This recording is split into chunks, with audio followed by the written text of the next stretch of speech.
Hello friends, welcome my YouTube channel. Friends, जैसा कि आप देख रहे हैं, आज मैं आपके साथ केस स्टडी की फ़ाइल शेयर करूँगी। हम कोई भी प्रोफेशनल कोर्स करते हैं, जैसे बीएड है, एमएड है या फिर बीएसटीसी है, बीए, बीएससी बीएड है, जो भी टीचिंग से रिलेटेड हम कोई भी प्रोफेशनल कोर्स करते हैं तो हमें एक फ़ाइल तैयार करनी होती है जो एक बच्चे पर होती है। उसका व्यक्तिगत अध्ययन होता है।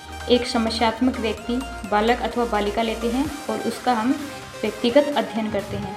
केस स्टडी एक इंडिविजुअल मेथड है। केस स्टडी मेथड टाइडमैन ने दिया था। इसका यूज समस्यात्मक बालकों हेतु किया जाता है। इससे व्यक्ति के व्यक्तित्व का पता चलता है और उसकी पूरी हिस्ट्री का, कि वो पहले कैसा था, अब कैसा है, अब उसमें क्या चेंजमेंट है। अब फ्रेंड्स, अपन समस्यात्मक बालक या बालिका पर अध्ययन तो करते हैं, लेकिन सबसे पहले हमें ये पता होना चाहिए कि वो समस्यात्मक बालक या बालिका कैसे कहलाया। सो फ्रेंड्स, वह बालक जो स्वयं का या दूसरों के लिए समस्या का कारण बन जाता है, समस्यात्मक बालक कहलाता है। फ्रेंड्स, जैसे कि हम कोई एग्जाम्पल लेते हैं। एक बच्ची है, क्लास में हमेशा आती है, चुपचाप साइड में बैठी रहती है, छुट्टी पूरी होने पर घर चली जाती है। यह दूसरों के लिए तो समस्या नहीं है, लेकिन ये खुद एक समस्यात्मक बालिका है, क्योंकि वो सबसे अलग रहती है, चुपचाप रहती है। जब टीचर कोई पूछता है तो उस चीज़ का आंसर नहीं देती है। इसकी केस स्टडी से पता लगाना होगा कि ये इतनी चुप कैसे रहती है, कि ये या तो किसी स्ट्रेस में है, या जन्म से ही इसका नेचर ऐसा है, या घर में घरवाले से मारते हैं, या फिर पिटाई करते हैं, डराते धमकाते हैं, या स्वयं ये घर में सिंगल बच्ची है जो अकेली रहती है, अन्य कोई बच्चा इसके साथ खेलने वाला, बोलने वाला नहीं है, जिसके कारण ये ऐसे नेचर में रहती है। तो इसका सॉल्यूशन निकालना होगा। एंड दूसरों के लिए जो बालक या बालिका समस्यात्मक बनता है, वो कैसे है कि एक बच्चा है जो न तो स्वयं पढ़ता है और न दूसरे को पढ़ने देता है, वो क्या है, एक समस्यात्मक बालक है जो दूसरों की समस्या का कारण बन रहा है। फ्रेंड्स, अब देखते हैं स्टेप ऑफ केस स्टडी, कि केस स्टडी फाइल तैयार करते हैं तो उसके कुछ स्टेप्स होते हैं, हम किस प्रकार उसे तैयार कर सकते हैं। केस स्टडी से तात्पर्य किसी भी वस्तु स्थिति का भली भांति बारीकी से जांच पड़ताल करना व जानना। इसका बुनियादी आधार विद्यार्थी की जिज्ञासु प्रवृत्ति को माना जाता है। इससे विद्यार्थी या व्यक्ति के जीवन की घटनाओं का अन्वेषण तथा विश्लेषण किया जाता है। फर्स्ट पॉइंट होता है ऑब्जर्वेशन, यानी अवलोकन, देखकर पता लगाना। कक्षा में बहुत सारे विद्यार्थी होते हैं, हम सब उनकी गतिविधियां देखते रहते हैं कि कोई पढ़ रहा है, कोई आपस में बातें कर रहा है, कोई किधर देख रहे हैं। तो ऐसे हम उनको देखकर पता लगाते हैं कि वो क्या कर रहे हैं, उनके माइंड में क्या चल रहा है। जैसा कि हमने देखा कि कक्षा में 2 लड़के हैं, उनके मार्क्स बहुत अच्छे हैं, परंतु अब कम होते जा रहे हैं। और ये ऑब्जर्व किया और हम अलर्ट हुए कि दोनों की आंखें रेड होती हैं और क्लास में भी बहुत कम आने लगे हैं। अब सेकंड स्टेप्स है प्रॉब्लम आइडेंटिफिकेशन, कि जो प्रॉब्लम है उसकी हमें पहचान करनी है। अक्सर अब स्कूल में कम आने लगे, आंखें लाल रहना, मार्क्स कम आने लगे, ये सभी क्या हो गई, उनकी पहचान हो गई कि वो किसी प्रॉब्लम में है। नेक्स्ट है डाटा कलेक्शन, संपूर्ण डाटा चेक करेंगे, जैसे स्कूल रिकॉर्ड है, संचयी अभिलेख है। संचयी अभिलेख क्या होता है कि स्कूल में बच्चे ने जब एंट्री ली और अब तक का उसका पूरा रिकॉर्ड, जैसे कि बच्चा कितना क्रिएटिव है, क्या क्या उसने वर्क्स किए हैं, या स्कूल के जो प्रोग्राम होते हैं उनमें वो कितने भाग लेता है, या कितने उसने अभी तक मेडल जीते हैं। जो भी उससे रिलेटेड डाटा मिलता है वो अपन कलेक्ट करते हैं। फोर्थ पॉइंट होता है फिर होम रिकॉर्ड। होम रिकॉर्ड जैसे माँ के गर्भ से लेकर अब तक का हेल्थ रिकॉर्ड चेक करेंगे। हेल्थ रिकॉर्ड मीन्स उसे सारे इंजेक्शन सही तो लगे हैं या नहीं लगे हैं, गर्भ में था तब कभी चोट लगी हो, ऐसा कुछ डॉक्टर के द्वारा बताया गया हो, या कोई हेल्थ रिकॉर्ड दिया गया हो, ऐसा कुछ चोट लगी हो जिससे वो माइंडली कोई बीमार हो गया हो। तो ये सारी चीज़ें हमें पता करनी होंगी होम रिकॉर्ड से। एंड सेकंड इंटरव्यू, विद्यार्थी के जो फ्रेंड्स हैं, माता पिता हैं, पड़ोसी हैं, भाई बहन हैं, ज़रूरत पड़ने पर इन सब से पूछताछ करेंगे कि इसमें कितने चेंजमेंट हो रहे हैं और ये सब चेंजमेंट क्यों हो रहे हैं। एनालिसिस, विश्लेषण करना। अब हम देखेंगे कि जो प्रॉब्लम्स हैं बच्चे के साथ, उनके रीज़न क्या क्या हैं। सब डाटाबेस के आधार पर हम सब प्रॉब्लम्स के रीज़न फाइंड करना चाहेंगे। नेक्स्ट है सिंथेसिस, की संश्लेषण करना, जो भी मेन कारण है उनका पता करेंगे। फिर है रेमेडियल ट्रीटमेंट। अब हम उस बच्चे से बात करेंगे, उनके माता पिता से बात करेंगे कि ये किस प्रकार हो रहा है, या फिर हम कोई सॉल्यूशन निकालने की सोचेंगे। अगर बात साधारण है तो निर्देश देंगे कि नहीं, आपको ऐसा नहीं, ऐसा करना चाहिए। या फिर वो पढ़ाई कम कर रहे हैं, किसी अन्य रास्ते पे जा रहे हैं तो उनको गाइड करेंगे। जैसे टीवी देख रहे हैं तो उनको बोलेंगे कि नहीं, एग्ज़ाम टाइम है, अभी टीवी देखना सही नहीं है, आप पढ़ाई पे ध्यान दिया करो, इससे आपके परसेंटेज अच्छे आएंगे, अच्छी कॉलेज में या स्कूल में आपका एडमिशन होगा।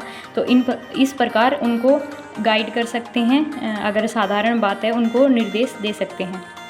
नेक्स्ट है फॉलोअप, कि कुछ दिन तक अब ऑब्जर्व करेंगे कि उन बच्चों को जो समझाया गया है वो सब फॉलो कर रहे हैं या नहीं कर रहे हैं, कि कहीं विद्यार्थी वापस से उसी प्रॉब्लम में ना पड़ जाए, वापस से वो पढ़ाई छोड़ के या फिर कोई अन्य रास्ते न जाने लगे। इस प्रकार उनको फॉलोअप करना स्टार्ट करेंगे। सो फ्रेंड्स, ये थे कुछ स्टेप्स। ये केस स्टडी का एक बेस तैयार हो जाता है। उसके बाद आप इन सब के थ्रू किसी भी बच्चे की केस स्टडी फाइल बना सकते हैं या किसी भी बच्चे का स्कूल में अध्ययन कर सकते हैं। ये जो पॉइंट्स बताए हैं, ये पॉइंट्स सबसे ज़्यादा इम्पोर्टेंस हैं किसी भी बालक की केस स्टडी तैयार करने के लिए। मर्फी ने इसे मौखिक विधि कहा है, ओरल मेथड। क्यों कहा है? क्योंकि बहुत सारी प्रॉब्लम्स का सोल्यूशन बातचीत से हो जाता है, कि हम बच्चे को समझा सकते हैं, उसे गाइड कर सकते हैं। तो मोस्ट ऑफ जितनी भी प्रॉब्लम होती है उनका सोल्यूशन हमें बातचीत करके मिल जाता है। अब फ्रेंड्स, मैं आपके साथ एक टॉपिक पर केस स्टडी फाइल शेयर करूँगी, एंड वीडियो लास्ट तक देखें। मैं आपको अन्य टॉपिक बताऊंगी, अन्य पॉइंट बताऊंगी जिसके ऊपर आप भी अपनी केस स्टडी फाइल तैयार कर सकते हैं। सबसे पहले परिचयात्मक विवरण लिखें। एक साइड में विद्यार्थी का फोटो लगाएं जिस पर आप केस स्टडी फाइल तैयार कर रहे हैं। फिर नाम, कि बच्चे का नाम क्या है, जैसे मैंने लिखा जोए, पिता का नाम अनिल, जन्म तिथि लिखी उसकी, उसके अकॉर्डिंग उसकी आयु फाइंड की, लिंग लिखा कि वो बालक है या बालिका है, कक्षा लिखी कि वो कौन सी कक्षा में है, फिर समस्या का विवरण कि संवेगात्मक है, सामाजिक है या शिक्षात्मक है। बालक स्कूल तो हमेशा आता है, परंतु स्कूल का अवकाश सायंकाल होता है। उससे पहले वो स्कूल से भागने की कोशिश करता है और काफ़ी बार भागने में सक्षम भी हो जाता है, कि उसे जल्दी रहती है कि हम जल्दी से स्कूल से घर चले जाएं।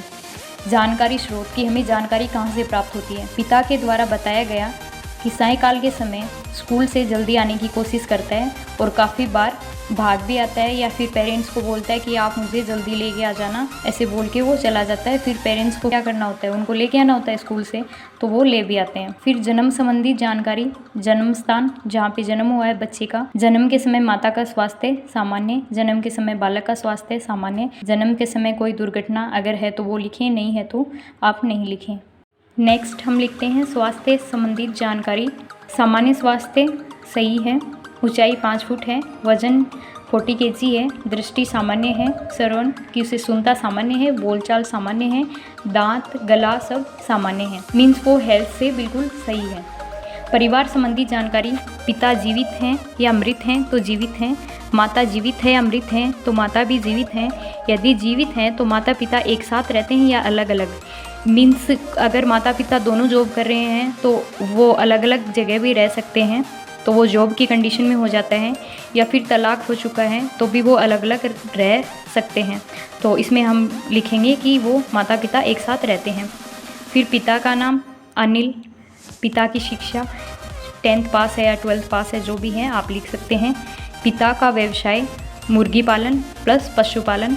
माता का नाम सुमन, माता का व्यवसाय कृषि, मैंने कृषि लिखा है क्योंकि घर का काम तो सब औरतें करती हैं, तो उनके पिता हैं वो मुर्गी पालन और पशुपालन का काम करते हैं और उनकी माता है वो खेती का काम संभालती है। परिवार में कुल सदस्य 5 हैं। परिवार की स्थिति सामान्य है। भाइयों की कुल संख्या व आयु, तो इसमें उसके एक और भाई है, उसकी आयु 17 वर्ष है। बहनों की कुल संख्या व आयु, एक बहन है और उसकी आयु 12 वर्ष है। घर में अनुशासन, तो घर में सब शांतिपूर्ण रहते हैं, सामान्य है, अनुशासन अच्छा है या व्यवहारपूर्ण है, आप जो भी अच्छा लगे लिख सकते हैं। नेक्स्ट आता है सामाजिक आर्थिक स्थिति। परिवार की कुल आय, तो सालाना 3 लाख। आय के साधन कृषि, पशुपालन और मुर्गी पालन है। क्या परिवार के पास अपना घर है, तो हाँ लिखेंगे कि परिवार के पास अपना घर है। परिवार में मनोरंजन के साधन, तो टीवी, वीडियो गेम। आसपास का वातावरण स्वच्छ, सुंदर, सकारात्मक और व्यवहारपूर्ण है। समाज की प्रकृति सकारात्मक है। समाज में परिवार की स्थिति अच्छी है। नेक्स्ट लिखेंगे बुद्धि का स्तर, कि अध्यापक के अनुसार अच्छा है, माता पिता के अनुसार अच्छा है, या फिर आप बुद्धि उपलब्धि निकाल के भी लिख सकते हैं। सृजनात्मक का स्तर देखते हैं तो अध्यापक के अनुसार उत्तम है, माता पिता के अनुसार भी उत्तम है कि वो ड्राइंग वगैरह करता है, लिखता भी सुंदर है, अच्छा पढ़ता है। नेक्स्ट लिखते हैं शिक्षात्मक जानकारी। शैक्षिक उपलब्धि, जैसे पिछले 2 या 3 साल का रिकॉर्ड होता है, उसके अकॉर्डिंग हम पता लगाते हैं कि पीछे बच्चा कितना इंटेलिजेंट था। जैसे अभी वो 8th क्लास में है तो उसकी 6 की 7th की जो मार्कशीट होती है वो देखते हैं। हमें फाइल में क्या करना होता है कि वो जो रिकॉर्ड होता है उसको लिखना होता है। जैसे कक्षा 6 का लिख सकते हैं, क्रम संख्या, विषय, पूर्णांक, प्राप्तांक कि कौन कौन से उसके पास सब्जेक्ट हैं और उस सब्जेक्ट में उसने कितने नंबर प्राप्त किए हैं। ऐसे ही सेम जो नेक्स्ट क्लास है 7th, उसका रिकॉर्ड तैयार करेंगे। स्कूल विषय में जो सबसे अधिक पसंद करता है वो है गणित। स्कूल विषय में जो नापसंद है तो वो कोई भी नहीं है, वैसे भी कोई भी नहीं होता, हमें स्कूल में सब सब्जेक्ट पढ़ने ही होते हैं। बालक का अध्यापकों के साथ संबंध उत्तम है। बालक का सहपाठियों के साथ संबंध उत्तम है। बालक की मित्र मंडली वो 5 मित्र हैं। बालक के बारे में कक्षा अध्यापक के विचार सकारात्मक हैं। क्या बालक किसी कक्षा में फेल हुआ है और यदि हुआ है तो वो कौन से सब्जेक्ट में हुआ है, कौन सी कक्षा में हुआ है, ये सब हमें लिखना है। अगर नहीं है तो अपन नहीं लिखेंगे। फिर समायोजन की एडजस्टमेंट, गृह समायोजन, संवेगात्मक, सामाजिक, तो वो सब सामान्य लिखेंगे। पाठ्य सहकामी क्रिया, बालक किस प्रकार की पुस्तकें पढ़ना पसंद करता है। जैसे कोई रुचिकर विषय हो सकते हैं, जैसे गणित है, संस्कृत है, या फिर कोई मनोरंजन संबंधित बुक हो सकती है, जैसे चुटकुले हैं, कविता हैं, ये सब वो पसंद करता हो। बच्चे की विशिष्ट रुचियाँ खेलकूद व संगीत में। कक्ष में व्यवहार, क्या बालक अपने अध्यापकों के साथ उचित व्यवहार करता है, तो हाँ। क्या बालक कक्षा क्रियाओं में रुचि लेता है, हाँ। क्या बालक कक्षा में अनुशासन बनाए रखता है, तो हाँ। खेलकूद के मैदान में व्यवहार, बच्चे का व्यवहार मित्रतापूर्ण है।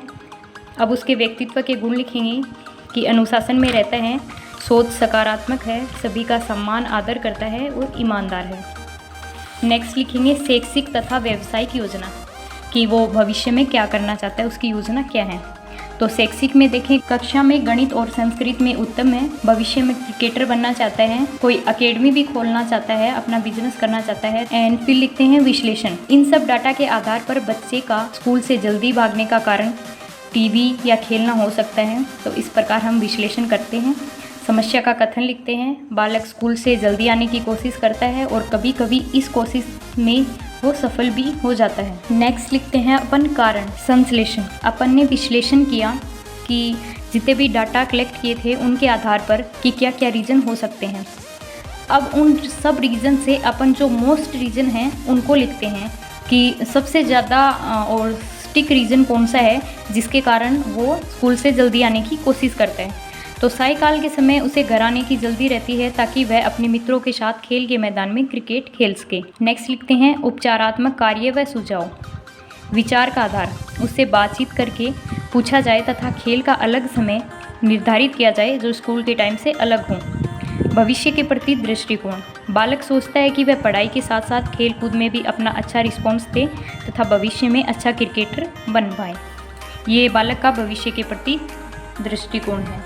नेक्स्ट है माता पिता पर समस्या की छाप एवं उपचार के लिए सुझाव। बालक पढ़ाई में उत्तम है, अच्छे अंकों से पास होता है, इसके अलावा वह खेल कूद में रुचिकर है, माता पिता का उस पर ध्यान देना ज़रूरी है। नेक्स्ट है शिक्षकों पर समस्या की छाप एवं उपचार के सुझाव कि शिक्षक क्या क्या उपचार करें, क्या क्या सुझाव दें, उसका क्या सॉल्यूशन निकालें।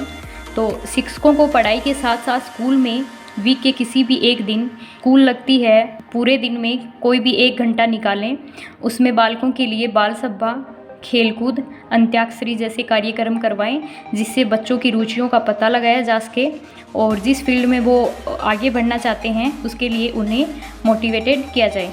नेक्स्ट है उपचारात्मक सुझाव, उत्तरणीय कार्यक्रम की संभाव्य रूपरेखा। ऑल ओवर इसका सुझाव क्या है, ये जो समस्या है इससे हम कैसे निजात पा सकते हैं।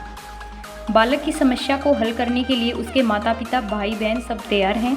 ये सभी बालक को पढ़ाई के साथ साथ खेल में भी उत्साहित करेंगे, एक ऐसा वातावरण उत्पन्न करेंगे जिसमें बालक पढ़ाई के साथ साथ खेल कूद की क्रियाओं में भी भाग ले सके। उसे किसी ऐसी एकेडमी में भेजने की कोशिश करेंगे जिससे वह पढ़ाई के साथ साथ अपने खेल के कैरियर पर भी ध्यान दे सके, उसका टैलेंट उभर कर सबके सामने आ सके। इस प्रकार पढ़ाई के साथ साथ खेल की तैयारी भी उसकी एकेडमी में पूर्ण हो सकेगी। इस प्रकार एकेडमी में उसका एडमिशन करा के हम इस समस्या से काफ़ी हद तक निजात पा सकते हैं। ये फ्रेंड्स, मैंने एक बच्चा लिया, उस पर अपनी केस स्टडी फाइल तैयार की है कि उसकी समस्या क्या थी और उसका सॉल्यूशन हमने क्या निकाला। आप भी इस प्रकार किसी भी बालक की अन्य समस्या लेकर केस स्टडी फाइल तैयार कर सकते हैं। जैसे एक बालिका है, वो स्कूल से जल्दी आ जाती है, तो उसका रीज़न हो सकता है कि उसे घर वाले टाइम पर टीवी नहीं देखने देते, तो पापा जिस टाइम ऑफिस आते हैं उस टाइम वो स्कूल से जल्दी आने की कोशिश करती है कि पापा आए तब तक वो टीवी देख सकें। इस प्रकार अन्य एक छात्र है जो पढ़ता तो बहुत है लेकिन उसके मार्क्स कम आते हैं, तो वो कोई माइंडली डिप्रेशन में है या फिर उसके कोई और रीज़न है, तो आप पता लगा के इस टॉपिक पर ही अपनी केस स्टडी फाइल तैयार कर सकते हैं। नेक्स्ट, एक विद्यार्थी है जो कक्षा में भी शरारत करता है, ना खुद पढ़ता है ना किसी और को पढ़ने देता है, तो उसका नेचर किस टाइप का है या फिर वो जानबूझ के करता है, तो उसे समझाया जा सकता है। इस प्रकार हम केस स्टडी फाइल तैयार कर सकते हैं। नेक्स्ट, एक बालिका है जो कक्षा में हमेशा चुप रहती है और सबसे अलग रहती है, तो इसका पता भी हम केस स्टडी से पता कर सकते हैं कि इसका सॉल्यूशन क्या है। किसी विद्यार्थी को देखने या सुनने में प्रॉब्लम है, ऐसी कोई विशिष्ट प्रॉब्लम हो सकती है, तो इन सब पर अपन केस स्टडी तैयार कर सकते हैं और सॉल्यूशन निकाल सकते हैं। या किसी विद्यार्थी ने स्कूल आना बंद कर दिया हो, जैसे किसी की पैसों की प्रॉब्लम हो, तो उस बंदे पर अपन केस स्टडी तैयार करेंगे और उसकी प्रॉब्लम का सॉल्यूशन निकालेंगे। जैसे गवर्नमेंट के द्वारा चलाई गई स्कीम है, स्कॉलरशिप है, उन सब के बारे में बताएंगे कि आप अगर BPL में हो या फिर आप गरीब रेखा से नीचे आते हो तो आपको स्कॉलरशिप मिल सकती है। आप बच्चे को अच्छी पढ़ाई करवाएं या फिर अच्छी जो गवर्नमेंट स्कूल्स हैं उनमें उनका एडमिशन कराएं ताकि बच्चा अच्छे से पढ़ सके। ओके फ्रेंड्स, ये मैंने आपके साथ केस स्टडी फाइल शेयर की है। अगर वीडियो अच्छा लगा हो तो प्लीज़ लाइक करें, शेयर करें एंड सब्सक्राइब करें। नेक्स्ट वीडियोज़ में मैं आपके साथ सेशनल डायरी हैं या एक वो संगोष्ठी उपस्थिति अपनी डायरी होती है जिसमें टीचर हमें करंट टॉपिक पे लिखना देते हैं जो एजुकेशन से रिलेटेड होते हैं, वो सब शेयर करूँगी। आप मेरे चैनल पर बने रहें।